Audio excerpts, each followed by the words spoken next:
Hello and welcome to this solo playthrough of Advanced Squad Leader. I'm Robin Reeve and we will be playing a scenario which happens on June 6, 44, DASL27 Royal Marines. Why am I recording another Normandy scenario? For two reasons. It's a deluxe, but now we can scale the difference between the counters and the hex grid. So on VASL it can really appear quite well. You don't have, too great difference. And I'm actually on holidays at Ouistreham, which is not far from Langrune-sur-Mer, where the Royal Marines followed the first landings and made their way up to, among others, up to Pegasus Bridge. The photo here was taken by me 22 years ago in 2002. This is a Centaur, which was with the Royal Marines, fired a 94 millimeter gun, and it was displayed next to Pegasus Bridge. I don't know if it's there still, but I'll go and see it. So there we are. I don't know what the markings are about. Yes, I didn't want to dig too far in historical research. So anyway, it's 5 minutes from my place here by car. And I thought it could be a good idea just to record that from my holiday place. You see, I take my bad habits with me in my holidays. So we will look at the scenario card here and look at some aspects, and afterwards set up the situation. And the next video, of course, will be the starting of the battle. So here we are. The scenario is slightly changed. I took it from my DASL Redux pack. I had also the annual with it, so I played it very long ago and a long time ago, and I was I also played it solo, I believe. So it's Adrian Catchpole who designed that scenario. I don't seem to have seen his name often. But I'm looking forward because yeah, Royal Marines are not that frequent, and Centaurs even less. So Langrune-sur-Mer, France, Normandy, 6 June 1944. In the grand design of Operation Overlord, 5 Royal Marine Commando groups were organized into 2 special service battalions and detailed to clear German strongpoints along the 20-mile frontage of Gold Junior and Sword. Under the command of Lieutenant Colonel G.L. Moulton, one such 48 commando landed a half hour after the initial Canadian assault wave came ashore at Saint-Aubin-sur-Mer, with the Canadians allotted a scant 30 minutes to silence the enemy along the beach. It was unsurprising when the Marines' landing craft came under heavy fire, and displaying to the full their traditions of fortitude and duty, the bulk of the commandos succeeded in assembling on their start line at the eastern end of Saint-Aubin, from which they struck out from the nearby village of Langrune. Encountering only scattered resistance at first, the 2 troops, X and B, and 2 tanks of the Royal Marine Armoured Support Group made good progress until they came up against the fortified core of the strong point. As for the aftermath, advancing along parallel axes, X and B troops came under heavy sniper fire as they penetrated the outskirts of the village, B troops' commander being killed by one. Despite being second-rate troops, the defenders of the strongpoint were well armed and surprisingly resolute. The bombardment and approach of the British had not caused them to waver, as other Germans did that day. In the smoky dawn, the commandos soon saw the reason. The strongpoint's fortifications were extensive and include a 5-foot anti-tank ditch. 2 attacks were repulsed. A second Centaur was sent forward when the first ran out of ammunition, but Langrune did not fall until the next day, when A Troop, with the support of 2 M10 tank destroyers and a Sherman, succeeded in breaching an anti-tank wall and penetrating the fortified core of the village. So, The victory condition: the British win immediately upon controlling all fortified building locations.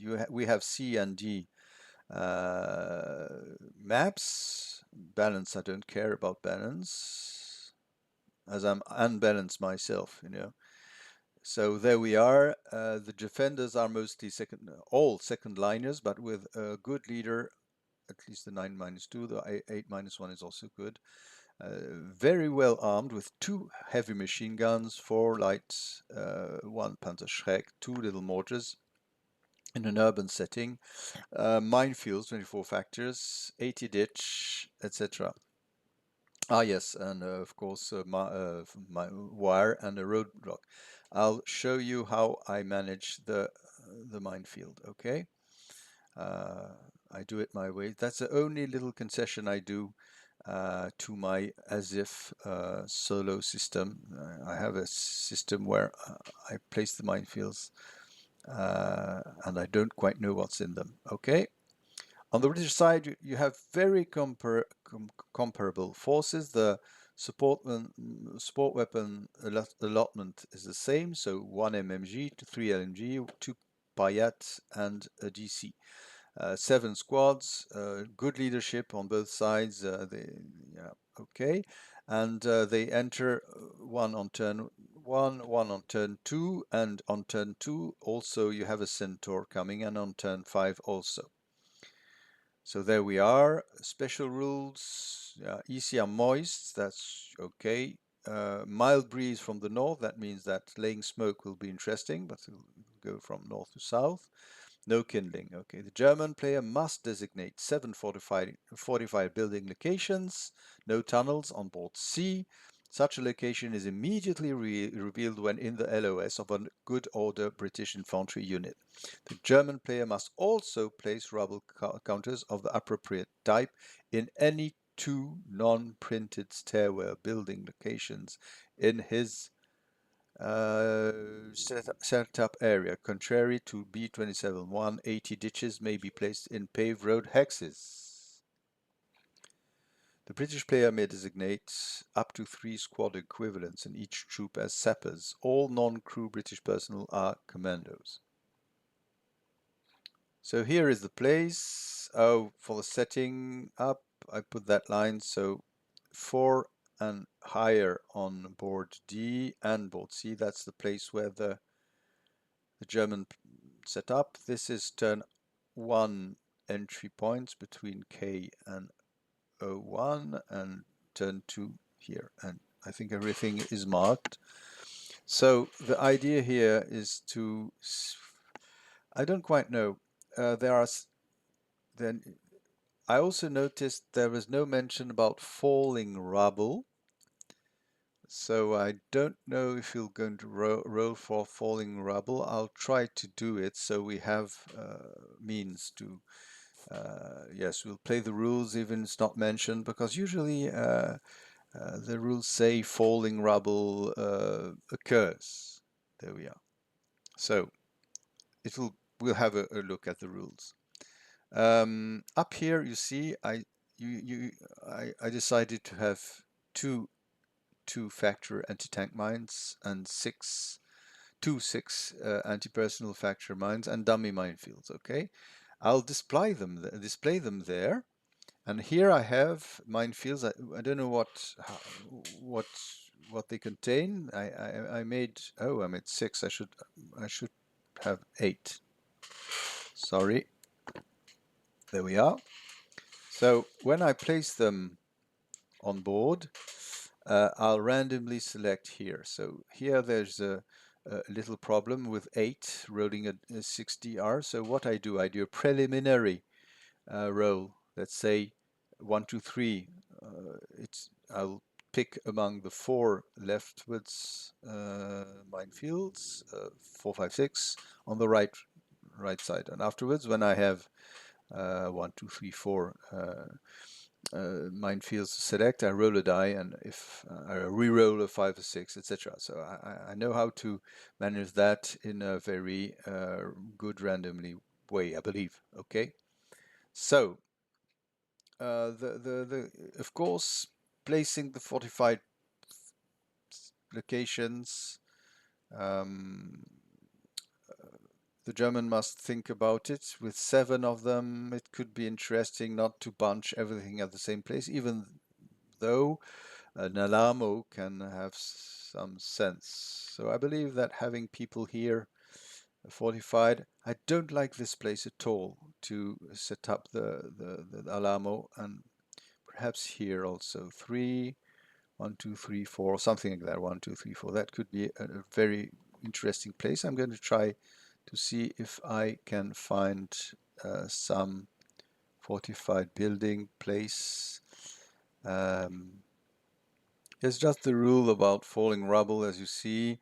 You roll a DR if there are upper level building hexes, and you add 1 for each non-rooftop level of the building hex. Now, I'm nearly sure that there's no falling rubble in this scenario, because the instructions say to place them afterwards. You decided to fortify some building hexes, so if they were rubble, because falling rubble occurred, it would be annoying. But anyway, I'll do it with falling rubble. The chances that there will be some are quite reduced. So here we have 40, I don't think I have the good one. Sorry, I clicked on the wrong one. There we are. So as said, I'm going to place, why is it breached?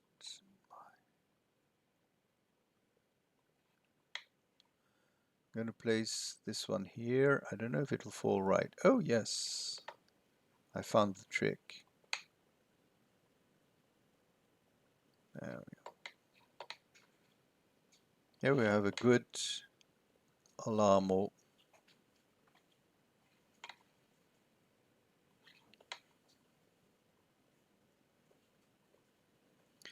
It's good to split the British between 2 possibilities. So 1, just trying to annoy the British the most possible way. There we are. So you see, what did I took as a proportion? Yeah, 50% works fine, because there are a lot of, not too many units, so we can play with that.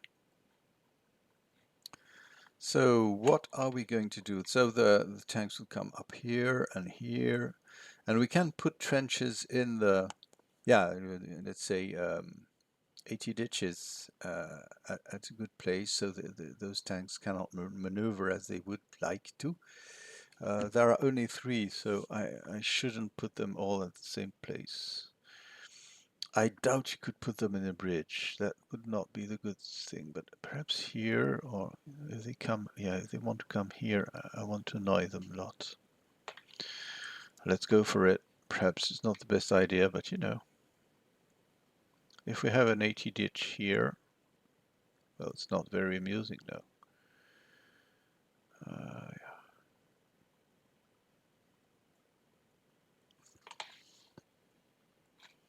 Okay. The tanks cannot skirt easily the ditch, but if I can, yeah, stop them from, I don't need to link them actually. Just trying to keep them away from annoying me.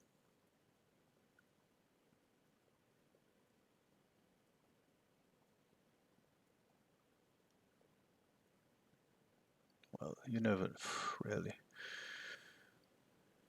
You always must cover with fire, so those are clearly there to annoy everybody, but yeah. That's stupid, because yeah.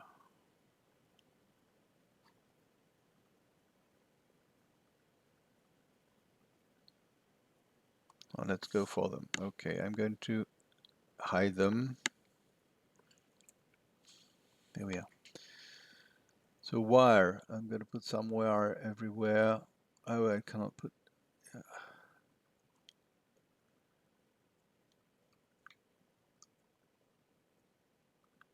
Ah, yes. Wait.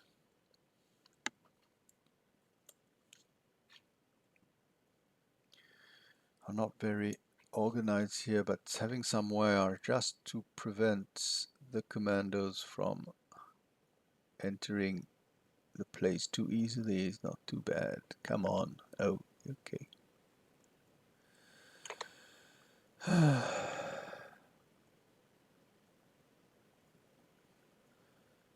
Uh-huh.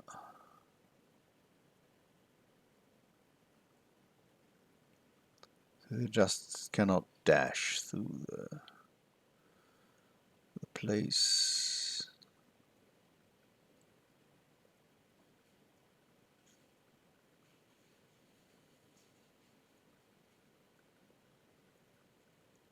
Somewhere down there. No, they could, but what's interesting? Yes, it also can annoy the tanks for their movement, but not so much. You know, that can simply slow down the roadblock. Where could I put it? I believe it could be a nice place here. There we are. I don't put it like that because it will stop. Yeah. So minefields unfortunately cannot be put everywhere, but I'll try to have them in this place. You see, I can be generous. I'm going to. Yeah, I should hide them. Oh, sorry. I'm clicking too wildly here. Oh yeah.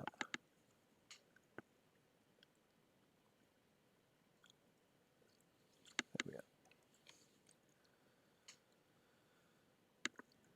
We don't need to.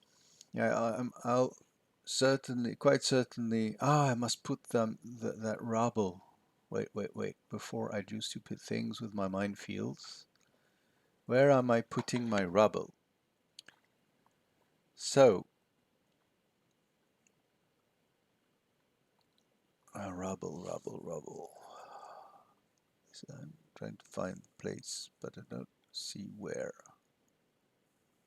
Rubble. Okay. What could we? So we cannot do it in the stairwell. But we can do it in some places just to make things complicated.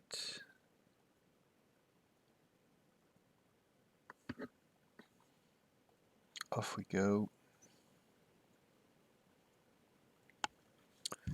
What could be interesting or annoying, but really it's not very important. I don't think it has a very heavy bearing on the system. But if there's falling rubble, it can be interesting. So no, that's a stupid play. No, not so stupid. So let's go here. Sorry, sir. Oh no, and it's there we are. So we roll. We need if a 6 comes out, there's falling rubble. Okay, no falling rubble here.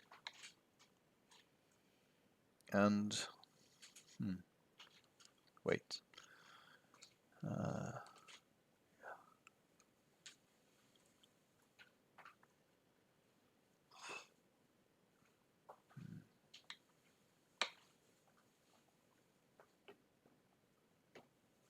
Let's go.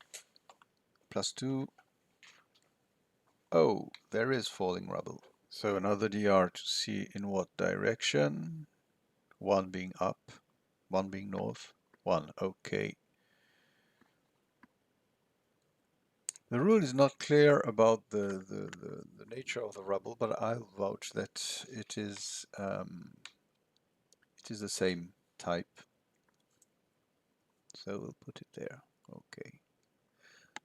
Again, I'm not sure at all. I will ask on Game Squad if rubble occurs. So now let's go for the mines. So they can be placed in rubble, for an example, but I put at least some here. I don't know where they. Never know here because the British will come from behind. beyond. There we are. And on this side, yes, we'll put mines. The thing is that the Germans need to be able to scout away.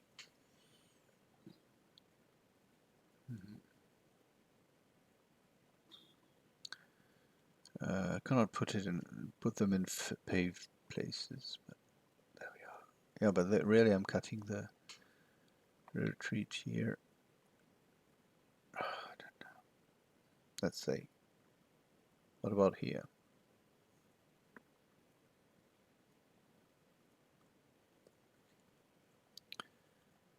Again.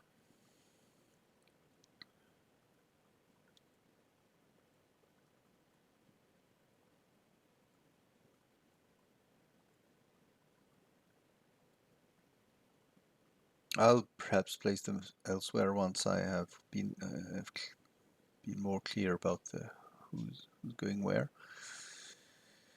Oh no, that's not the best place, but I can put that in.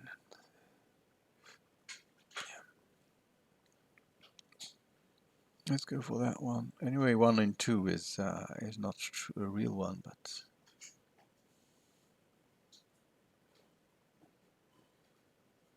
yeah, that annoys the German approach, the British approach.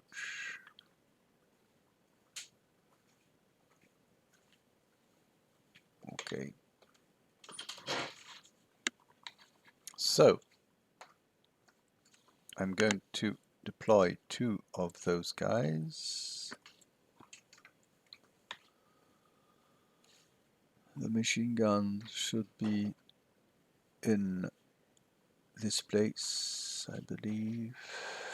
Yes. Crisscrossing the place. Check, check, check.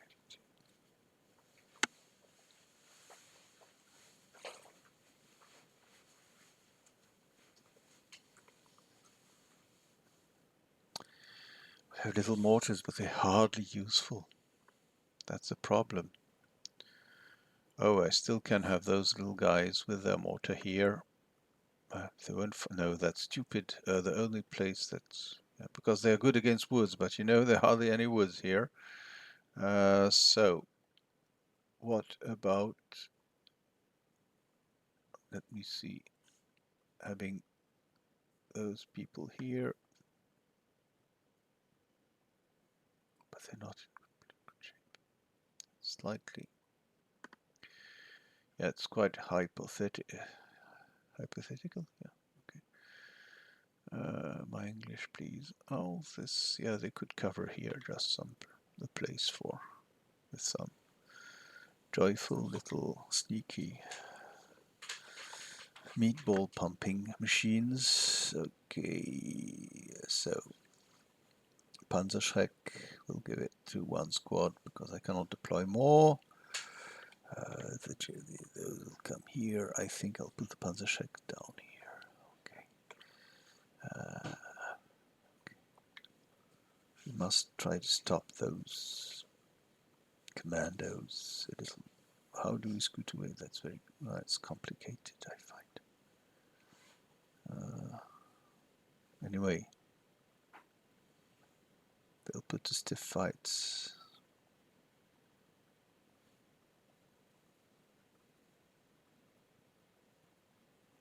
I'll put machine gun quite certainly here. And of course, I don't know if there's an of course, but quite certainly some people here are not too many, not too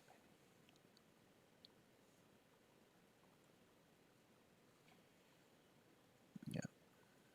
The thing is that the Germans must absolutely try to stop. Okay, now we will be stacking a little, of course, to have some punch defending the place. Ah, Schmetterling. Sorry, I'm just making a little bourré breton, as we say in French. 1 step forward, 2 step back.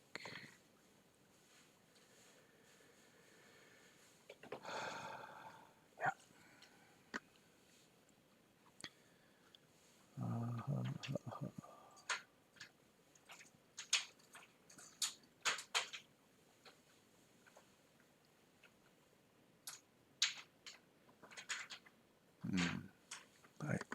too many people in front. I'm not so sure. Not so bad. Oh, sorry.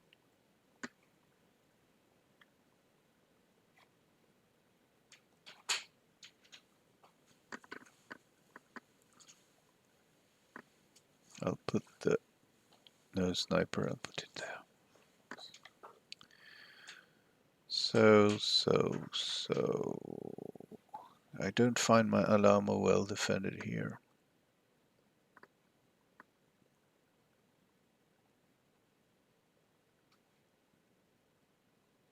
There we have, okay, and perhaps I have too many people here. No, you need to have some speed bumps, of course, but the roadblock is not at the right place. Yeah, I'd say it's better here.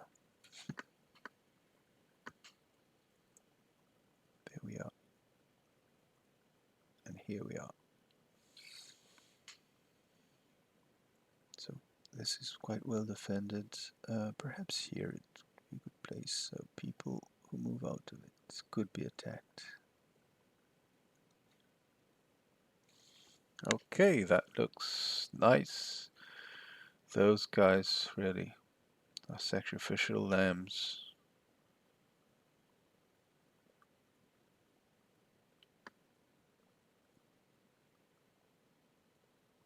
I think those guys here are better placed. Oh, sorry, I'm jumping everywhere.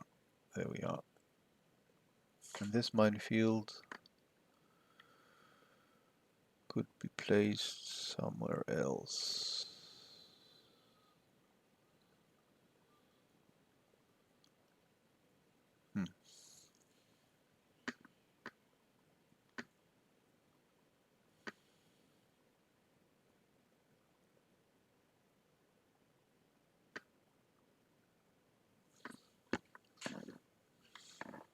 Or should I do the contrary? I think so. Up here and here. Well.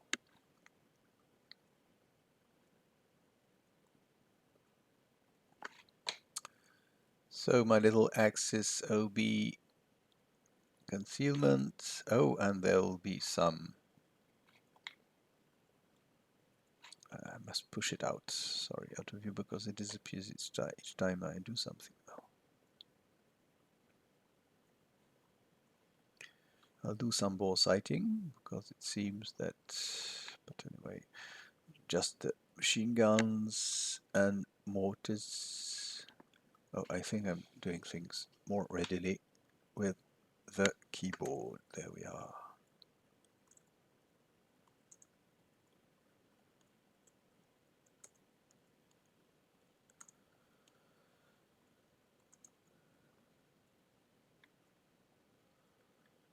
Now I think I'll put the Panzerschreck over here. No need to expose it too much.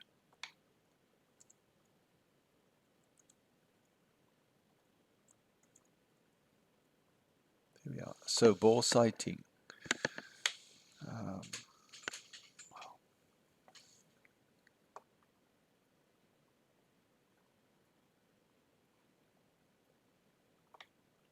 So I'll use another. I'll use some black here and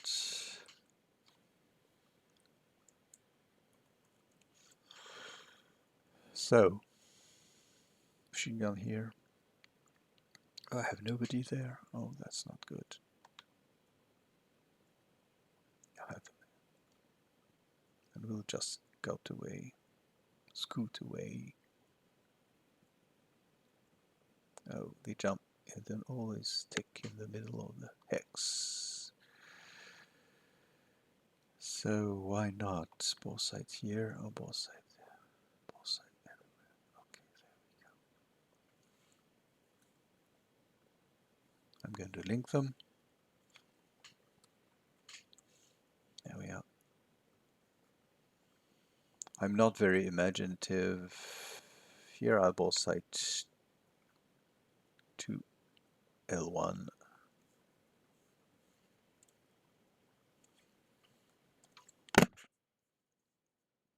Works. this pipsqueak. Oh no, this one. I think there's an LOS. Just trying to see to the rubble could be a good idea. Yes.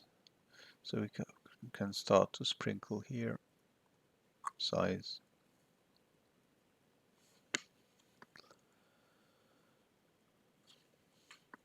There we are. Linking things up. And here, of course,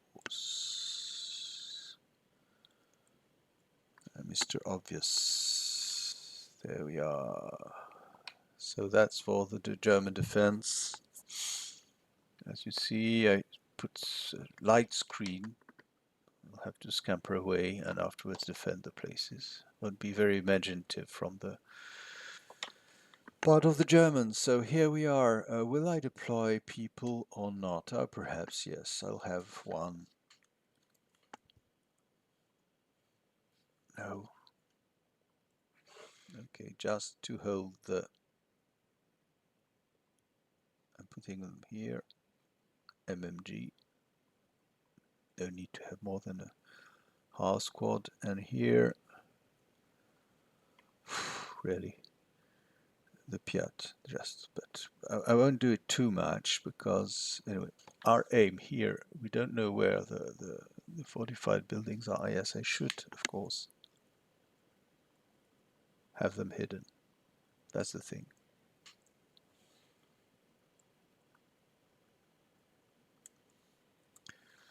Of course, but as soon as they see them, yeah, they get them. So I wonder if up here I could not move it here. Yes, that would be better. So there we are. So if I'm the British, I see that there are some concentrations here and here. So those should be the places where there are fortified buildings. They must be defended. So we could move up here, but it would be, yeah, we'll try to make our way here.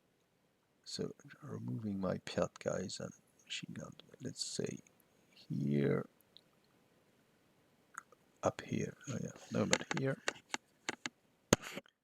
We can got shot.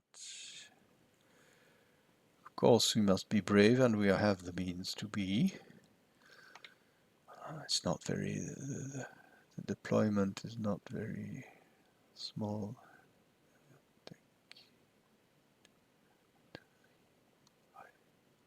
What I don't understand, 1, 2, 3, 4, 5, 6, 7. So there's one that should be destroyed. I don't know why. And how do we? 1, 2, 3, 4, 7. Oh, and I designated some sappers here. Okay, I'm going to sprinkle them a little. There we are. We have our 3 sappers. I'll put them down, but really they're not very useful unless I want really to cross the minefield with the tanks. There we are. And oh, I said down, please. That's okay. So I'm gonna try to be generous. It's not the most original thing to do. The MMG will go here, down.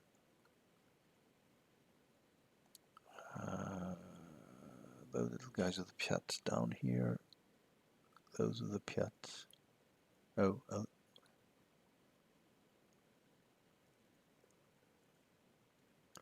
I'm not giving both to one unit, so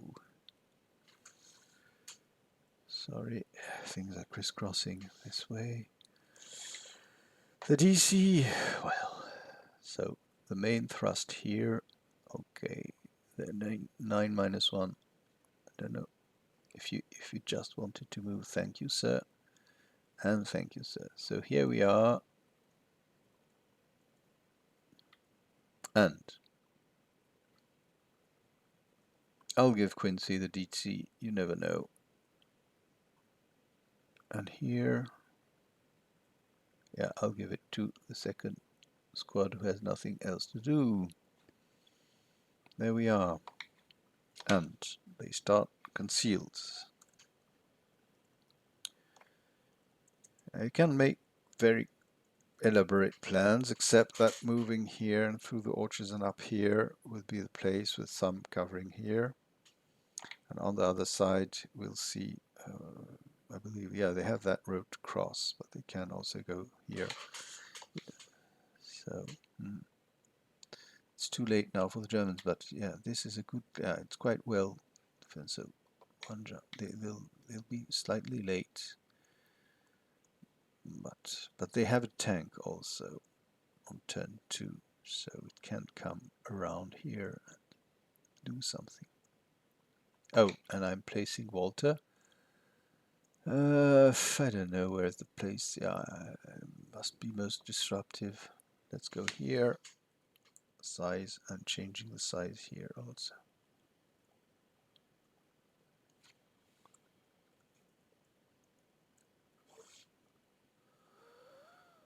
So here we are. Yeah, we took 36 minutes to set up, explain everything. So let's hope, let's see. It's typical of an attack against a fortification. So see you next video, and we'll see together how the game develops. Bye bye.